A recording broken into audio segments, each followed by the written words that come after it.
Now, we have a word from audiologist Jack Adams.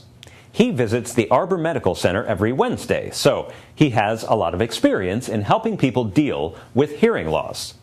Now, at this presentation next week, he's encouraging not just residents with hearing loss to attend, but family, friends, and really anyone who wants to learn how to better communicate with those with hearing loss. His class is called How to Cope with the Frustrations of Hearing Loss, and it happens on Wednesday at 1:15 p.m. in the King's Crown Community Room. Let's get a preview. I'm Mary Franklin, here today with Jack Adams to promote our next Health Connections program.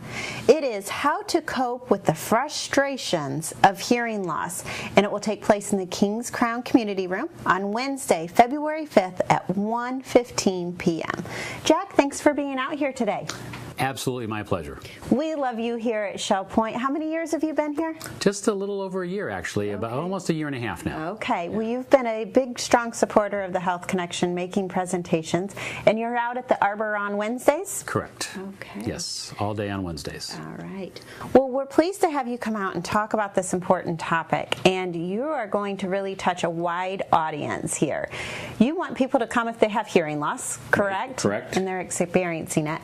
But you also are encouraging people to come who have a loved one that has hearing loss. Why do you want them to come? A loved one, a friend, a family member, anybody else who is associated with the person with the hearing loss, because number one, communication is a two-way street. You know, it involves two people, and the person with the hearing loss has frustrations about dealing with their hearing loss and the inability to hear as well as they would like to, or as well as they used to. But the people around them also have a lot of frustrations in terms of that person not understanding or not always catching what they are saying. And so both parts of that communication venue have frustrations that they have to deal with. Right, right. So you're also going to give the person a few tips on how to deal on both sides, so walk away with some... Definitely.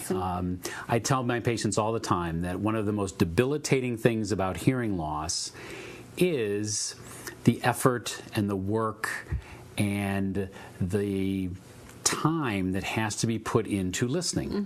When your hearing's normal, you don't have to work at it. Right. It just happens passively. But when you have a hearing loss, you really have to expend a lot of energy to listen. And then you have all these doubts as to whether or not you heard it properly or improperly. Right. And so you're really working at listening.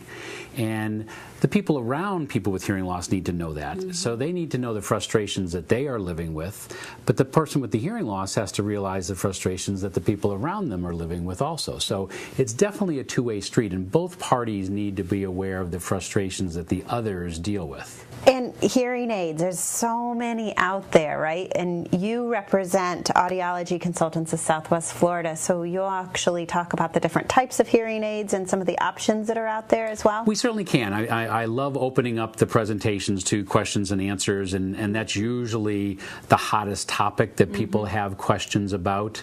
I was working with a patient today in my office, and they said, there's not a perfect hearing aid yet, is there? And I said, no, there's never going to be a perfect hearing aid, because we have to put a hearing aid into a damaged ear.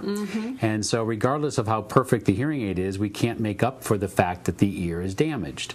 And that damage is what, causes frustrations. And that's one of the key factors that people don't understand. They think, well, gee, if I'm wearing a hearing aid, I should be hearing fine. And the person that sees someone with a hearing aid or knows someone with a hearing aid doesn't understand, well, gee, they're wearing a hearing aid, how come they're not hearing perfectly well?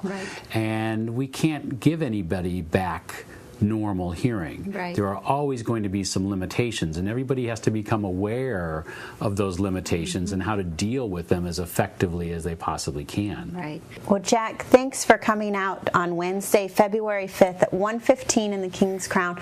Write down your questions, because Jack will answer all of them. He's very good at doing that. And make sure you sign up at either service desk. For Jack, I'm Mary Franklin. Have a happy and healthy day.